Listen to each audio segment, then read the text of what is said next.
Hello. I used to believe my life was perfect. Elena and I were the kind of couple people envied.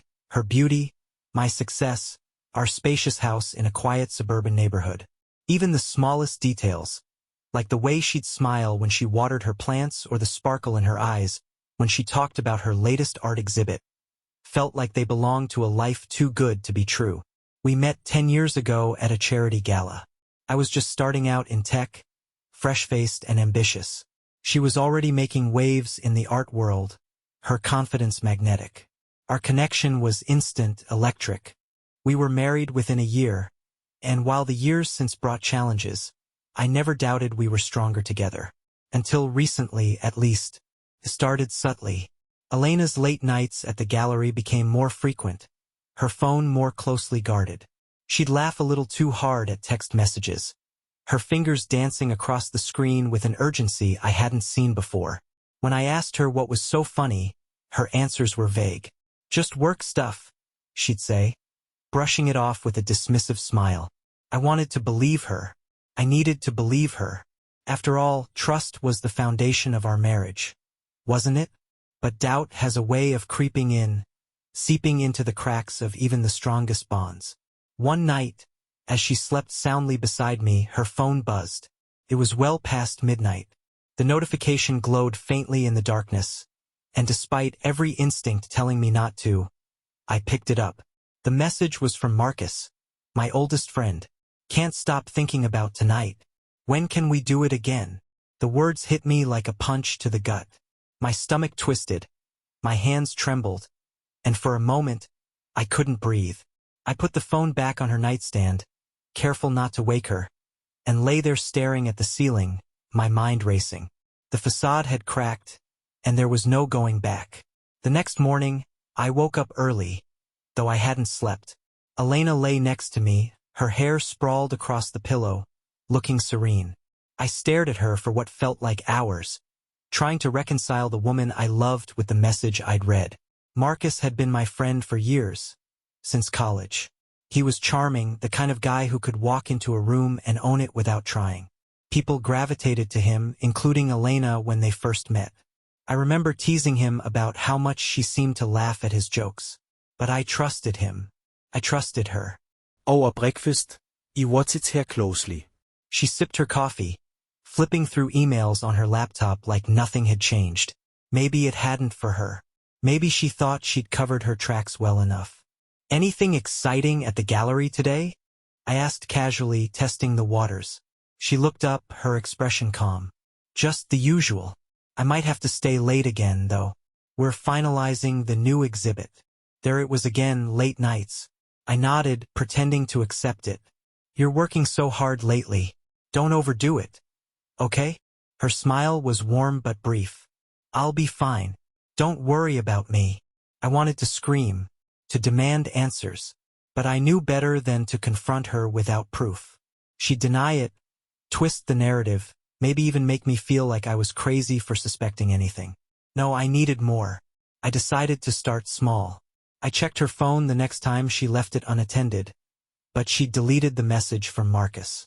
There was no incriminating evidence, just a string of mundane texts about dinner plans and gallery updates. It was infuriatingly clever. That's when I realized I couldn't rely on old-fashioned methods. My work in tech had given me access to tools most people couldn't even dream of. If Elena and Marcus were hiding something, I'd find it. I started with her location data, simple, harmless, and unlikely to arouse suspicion. I told myself it wasn't invasive, just precautionary. But deep down, I knew I'd crossed a line. The first few days were uneventful. She went to work, ran errands, and came home late, as she'd said she would. But then one Thursday night, her location pinged somewhere unfamiliar. A hotel downtown. My heart raced as I stared at the screen. She was there for 2 hours.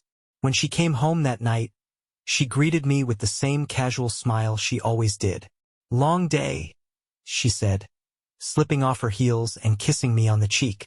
I nodded, biting back the question burning on my tongue. Instead, I just smiled. "You deserve to relax." Inside, I was boiling. The doubt had grown into something darker, an all-consuming need for the truth. Whatever was happening, I would uncover it. And when I did, they would both regret underestimating me. The moment Elena walked into the shower that night, I sat down at my desk. My hands trembled slightly as I opened the monitoring software I'd installed earlier in the week, a sophisticated program I developed for my company, designed to track and log digital activity across multiple devices. I hadn't created it for this purpose, but tonight it became my weapon. Her phone was synced with our home network, and within seconds, I accessed her recent call logs and messages. The mundane details, texts to colleagues, calls to her sister, didn't matter. I scrolled until I found Marcus's name. There were no messages, not a single one, but I wasn't discouraged. Deleting conversations wasn't enough to erase them entirely. I delved deeper, uncovering data she likely didn't even know existed. Timestamps, metadata, traces of attachments. And then I found it, a backup she hadn't thought to secure. Their exchanges painted a vivid picture, cryptic at first, but increasingly explicit as I read on. References to meetings disguised as art consultations, jokes about stolen moments, and eventually, unmistakable declarations of their lust for each other. One message stood out, a dagger to the chest. Last night was incredible. I can't wait until next time. I wish I could spend every night like that. I sat back in my chair, the words blurring as rage surged through me. My best friend. My wife. The betrayal was complete. I didn't confront her immediately. Not yet. I needed to plan my next move. The following day, I told Elena I'd be working late. She barely glanced up from her coffee. "Don't wait up," I added, testing her reaction. She smiled faintly, almost relieved. Perfect. Instead of going to work, I drove downtown. I parked across the street from the hotel she'd visited and waited. Hours passed, my stomach churning, until I saw her car pull up. She wasn't alone. Marcus was driving. I gripped the steering wheel so tightly my knuckles turned white. They stepped out, laughing, and disappeared into the hotel lobby together. The rage I felt wasn't just anger. It was something primal, a deep, seething hatred that made me want to tear them both apart. But I didn't move. Not yet. Instead, I snapped photos from the car. Proof. Evidence. This wasn't just about knowing anymore, it was about control. If they wanted to play games, I would set the rules. And when the time came, I'd make sure their betrayal cost them everything. That night, as Elena lay beside me, peacefully oblivious, I stared at the ceiling, plotting my revenge. I wouldn't just confront them, I'd destroy them, piece by piece. They thought they were clever. They thought I was blind. They had no idea what was coming. The following morning, I put my plan into motion. Revenge wasn't just about retribution, it was about precision. I couldn't afford rash actions. Every move needed to land with maximum impact, leaving no room for recovery. I started with Marcus. He was the weak link, the man who fancied himself untouchable but was, in reality, riddled with vulnerabilities. A struggling actor with a reputation built more on charm than talent. His livelihood depended on appearances. I spent hours researching, digging into every corner of his life. Social media, old interviews, financial records, nothing was off limits. What I discovered made me laugh bitterly. He was swimming in debt, living far beyond his means. His image of sophistication was nothing more than a carefully constructed lie. That afternoon, I called in a favor. A contact in PR owed me for a tech campaign I'd helped him salvage last year. "I need a smear campaign," I told him. "Anonymous, targeted. It has to look organic. Leaks, rumors, whispers in the right circles." He didn't ask questions. Within hours, Marcus's world began to crack. His latest role was quietly pulled from the production, citing casting adjustments. A story surfaced online about his gambling habits, complete with fabricated photos of him leaving a casino. By the end of the day, his reputation was in shambles. Elena, meanwhile, remained oblivious. She went about her day as if everything was normal, texting me about dinner plans and gallery events. That evening, I invited Marcus over for a drink. It was perfect timing. He looked exhausted, his usual charm replaced with nervous energy. "Rough day," I asked, pouring him a glass of whiskey. He laughed hollowly. You have no idea. I leaned back, feigning concern. What's going on? He hesitated, then shrugged. Just work stuff. The industry's brutal, you know? I nodded sympathetically, my mind racing. I wanted to say something, anything, to make him squirm. But no, not yet. The best traps are the ones they walk into willingly. Instead, I raised my glass. To better days. He clinked his glass against mine, oblivious to the storm I'd already unleashed on his life. That night, Elena came home late again. She smelled of hotel soap. My stomach churned, but I smiled as if nothing was wrong. Marcus stopped by earlier, I said casually. He's having a rough time. Her face barely shifted, but I caught it, the faint flicker of worry. Oh? What's wrong? Just work stuff, I replied, echoing Marcus's words. She nodded, forcing a smile. That's too bad. I studied her as she walked away, my hatred burning brighter. She thought she could keep fooling me. She thought I was blind. But the cracks were spreading, and soon, her perfect little world would come crashing down. This was only the beginning. The following morning, my resolve hardened. Marcus's downfall had only been the opening act. Now it was Elena's turn. But her punishment wouldn't be as straightforward. With her, it had to be psychological, a slow unraveling that left her doubting every step she took. I began subtly planting seeds of paranoia. Did you hear about Marcus? I asked over breakfast, pretending to scroll through my phone. She glanced up, her fork hovering midair. No, what happened? I shrugged, keeping my tone light. There's a lot of talk about him online, gambling, losing roles. Tough break. Her eyes darted away, and for a moment, I thought I saw guilt flicker across her face. But she quickly masked it with concern. That's awful. He never mentioned any of that. I smirked internally. Of course, he didn't. He was too busy whispering sweet nothings in your ear. Over the next few days, I became the perfect husband. I showered her with affection, cooked her favorite meals, and even suggested we plan a weekend getaway. She seemed relieved, like she believed I hadn't noticed anything was wrong. But behind the scenes, I was working tirelessly. Using the same software I'd used to uncover her affair, I began tracking her every move, her calls, her emails, her texts. I started leaving small, calculated clues to make her question her own sanity. One day, I left a hotel key card on her dresser. It wasn't from the hotel she and Marcus frequented, but close enough to make her pause. She found it while getting ready for work. What's this? She asked, holding it up. I feigned confusion. No idea. Where'd you get it? Her brow furrowed, and she set it down without another word. Later that week, I sent her a bouquet of roses, and signed, with a note that read, "Last night was unforgettable. Can't wait for the next." When she saw the flowers, she froze, her face pale. Who sent these? She asked, her voice trembling. I shrugged. No idea. Maybe a fan from the gallery? She laughed nervously, but I could see the panic in her eyes. One night, as she slept, I hacked into her phone and replaced Marcus's contact name with a random gallery client's. I began sending cryptic texts to her from his number. Like, I know what you're hiding. Does Daniel suspect anything yet? The messages were harmless, vague enough to avoid suspicion if she showed anyone, but damning in her own mind. She started to unravel quickly.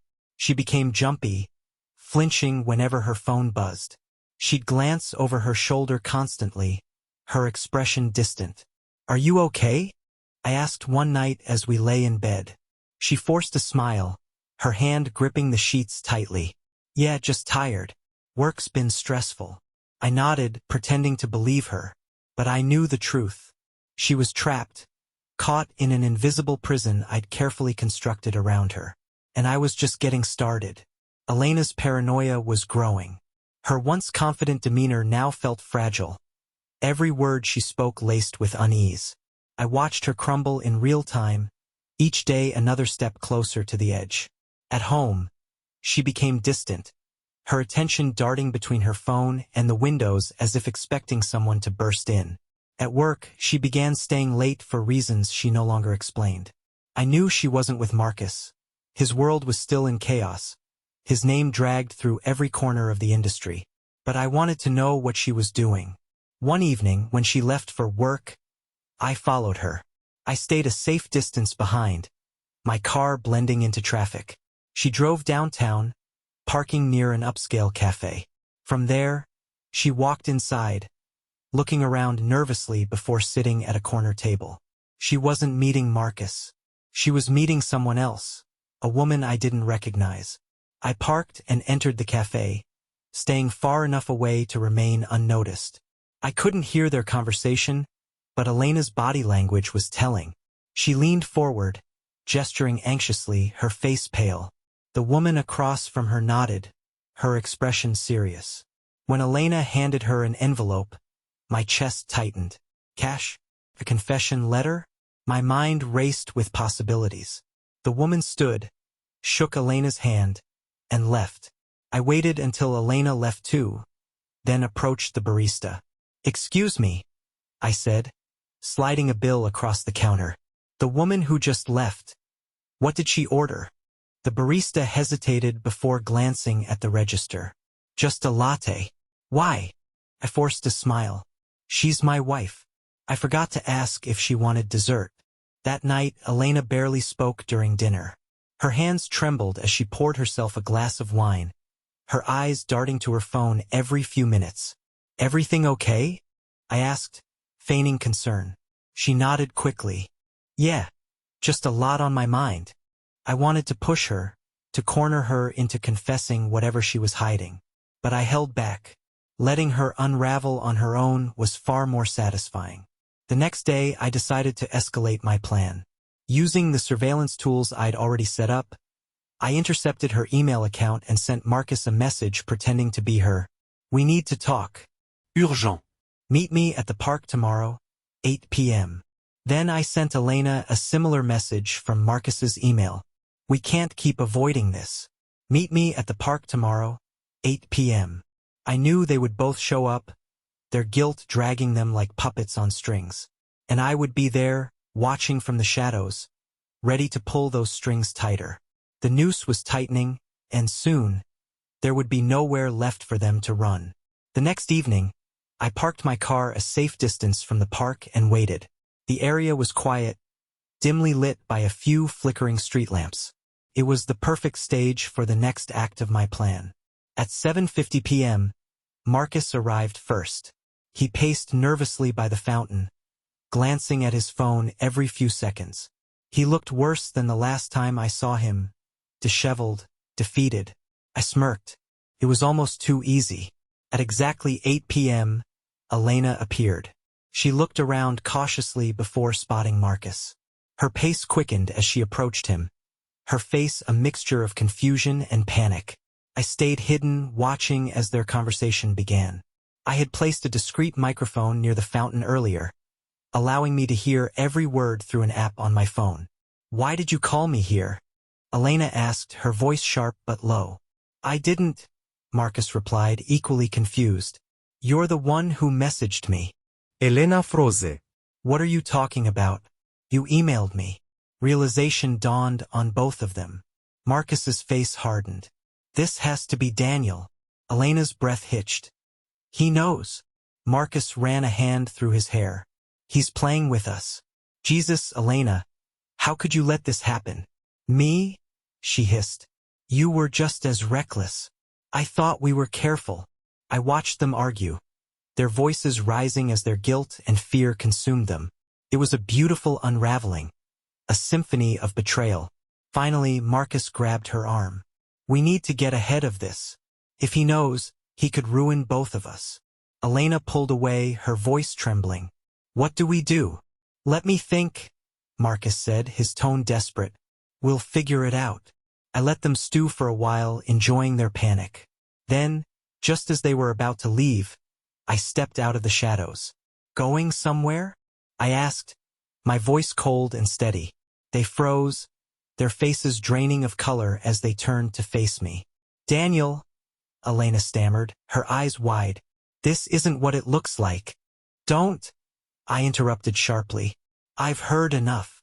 I took a step closer, watching as they recoiled like cornered animals. You thought you could deceive me, lie to me, humiliate me. Daniel, please, Marcus started, but I silenced him with a glare. You don't get to speak, I said, my voice dripping with venom. You've already said enough. For a moment, no one moved. The weight of my words hung in the air, suffocating them. I hope you enjoyed your little game, I continued, my tone deadly calm. Because now, it's my turn. Elena's lips parted as if to protest, but she couldn't find the words. Go home, I said, my gaze locking on hers. Both of you, but don't get too comfortable. As they stumbled away, I felt a grim satisfaction settle in my chest. They thought this was the worst of it. They had no idea what was coming next. The following morning, I awoke early, my mind sharper than it had been in weeks. The confrontation at the park had only been a prelude. Now it was time to dismantle their lives piece by piece. Elena tried to act normal at breakfast, but her usual grace was gone. She fumbled with the coffee pot, spilling a few drops onto the table. Her hands trembled as she buttered her toast. You're quiet, I said, breaking the silence. She glanced up, forcing a weak smile. Just tired. Long night, I asked, watching her reaction closely. Her eyes flicked to mine for a fraction of a second, panic barely concealed. No more than usual. I let the tension hang between us, savoring her discomfort. We should spend more time together, I added, my tone laced with false warmth. Maybe a weekend away? She hesitated, clearly caught off guard. That sounds nice. Good, I said, standing and placing a kiss on her cheek. You deserve a break. While she left for work, I set my next plan in motion. It was time to destroy the illusion of control she and Marcus thought they still had. I started with Marcus. Using my tech tools, I hacked into his email and social accounts. It didn't take long to find something useful. A series of flirty messages he'd sent to a younger actress on a recent film set. They weren't as damning as his affair with Elena, but they painted a picture of a man with no loyalty. I forwarded the messages to his director, his agent, and the actress herself, ensuring the scandal spread like wildfire. By midday, Marcus's phone was likely buzzing nonstop. Next, I targeted Elena. She'd left her laptop at home, giving me free rein to explore her personal files. Among the spreadsheets and gallery schedules, I found a folder labeled Private. It contained photos of her and Marcus. Candid, intimate, undeniable. I sent the photos to a disposable email account I'd set up under Marcus's name. Then I wrote a message to the gallery's board, claiming to be him. I'm deeply sorry for what I've done, but I can't keep this secret any longer. Elena and I have been involved in an affair for months. These photos prove it. I hope you'll understand my need to confess and find forgiveness. I scheduled the email to send at 3 p.m., right in the middle of their workday. By the time Elena came home that evening, she looked shaken. Her usual poise was gone, replaced by a nervous energy that made her pace the kitchen. Everything okay? I asked, pretending not to notice her state. She opened her mouth, then closed it, as if debating whether to tell me. Finally, she shook her head. Just some issues at work. Issues? I pressed, feigning concern. Anything I can help with? No, she said quickly, her voice tight. It's nothing. I smiled inwardly, knowing exactly what had happened. Later that night, I checked the gallery's website. A notice had been posted announcing that Elena was on leave effective immediately. Perfect. The trap was tightening around both of them, and I was just getting started. They thought they were overwhelmed now. They hadn't seen anything yet. The cracks were now visible for everyone to see. Elena was spiraling, her perfect composure reduced to frantic phone calls and sleepless nights. Marcus, on the other hand, was drowning in the fallout from the scandal I had orchestrated. His agent dropped him.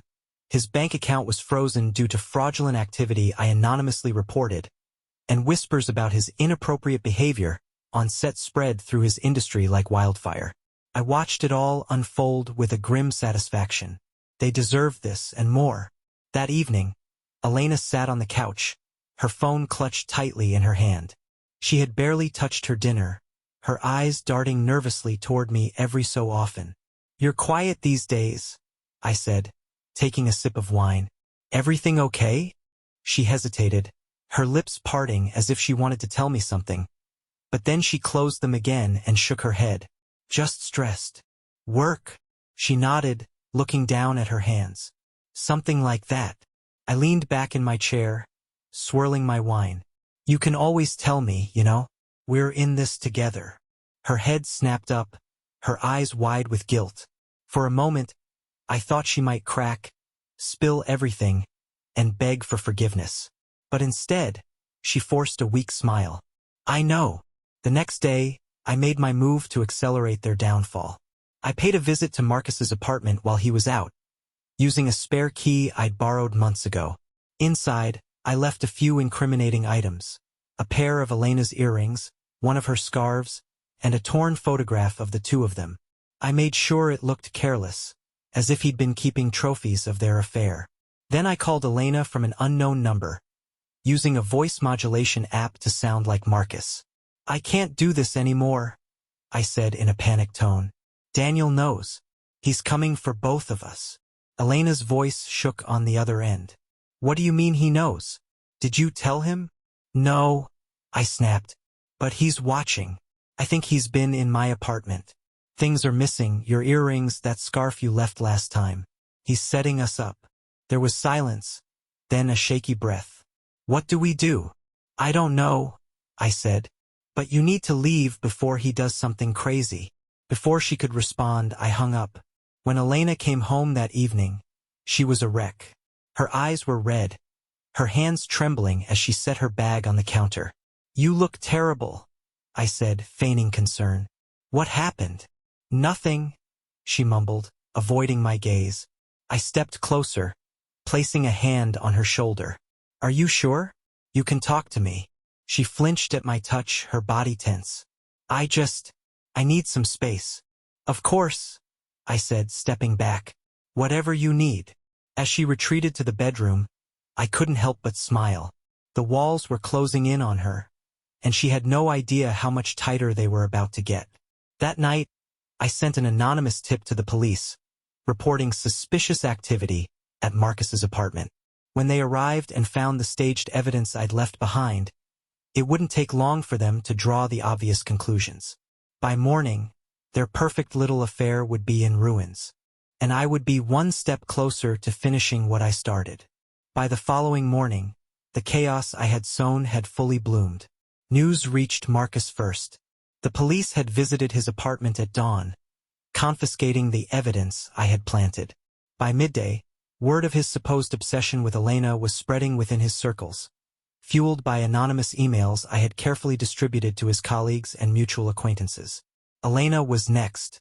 She received a call from the gallery board informing her that they had no choice but to permanently sever ties due to moral concerns.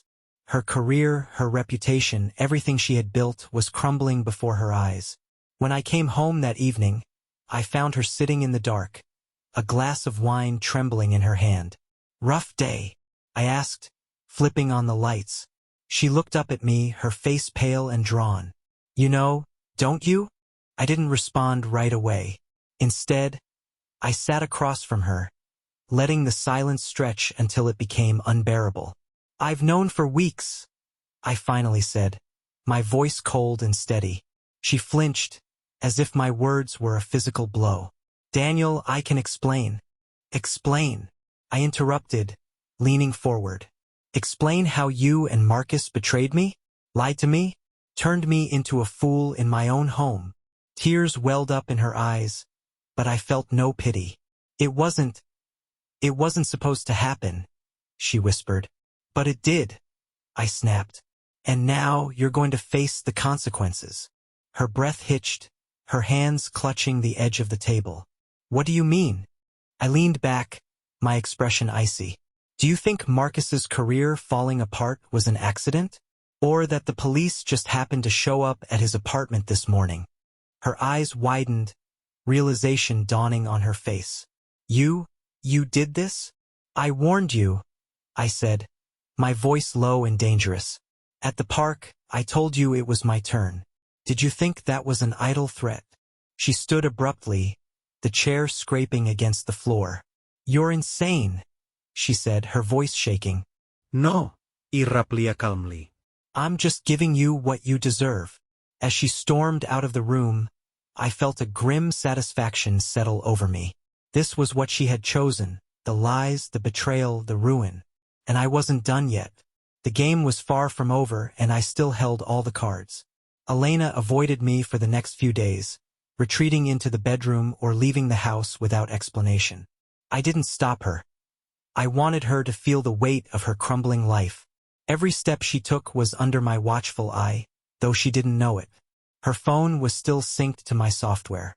I monitored every call, every text, every desperate attempt to salvage what was left of her world. She called Marcus repeatedly, but he rarely answered. When he did, their conversations were terse, filled with blame and panic. You brought this on us? She hissed during one call. Me? You're the one who couldn't keep your life together, he shot back. We were supposed to protect each other. I smiled as I listened. Their alliance was cracking, just as I'd planned. One evening, as I sat at my desk reviewing the surveillance logs, an idea struck me. It was time to shatter the illusion completely, to bring their betrayal into the open for everyone to see. I compiled everything I had, photos of them together, their messages, the staged evidence from Marcus's apartment. Then I created a video montage, pairing their stolen moments with captions exposing their affair. Finally, I added my own voiceover. To those who think they can deceive and betray without consequence, let this be a lesson. Actions have repercussions, and lies always come to light. I uploaded the video anonymously to every social media platform I could think of, tagging their friends, colleagues, and family members. Within hours, it had gone viral. Elena saw the fallout almost immediately. Her phone buzzed incessantly with calls and messages from friends and family. I watched from the living room as she read the texts, her face pale and her hands shaking. Daniel, she called, her voice trembling. I walked into the room, feigning ignorance. Yes. Her eyes were red, her breath shaky. Did you post this? She held up her phone, the video playing on the screen. I tilted my head, pretending to consider her question. Why would I do something like that? Because you're punishing me, she screamed, her voice breaking. I stepped closer, my face cold and unyielding. You punished yourself, Elena. You made your choices, and now you're living with the consequences. Tears streamed down her face as she collapsed onto the couch. You've destroyed me, she whispered. No, I said, my voice soft but firm. You destroyed yourself. I just made sure everyone could see it. That night, Marcus called her one last time. His voice was desperate, almost pleading. I can't take this anymore, Elena. My career is over. My life is over. This is your fault. My fault? She snapped.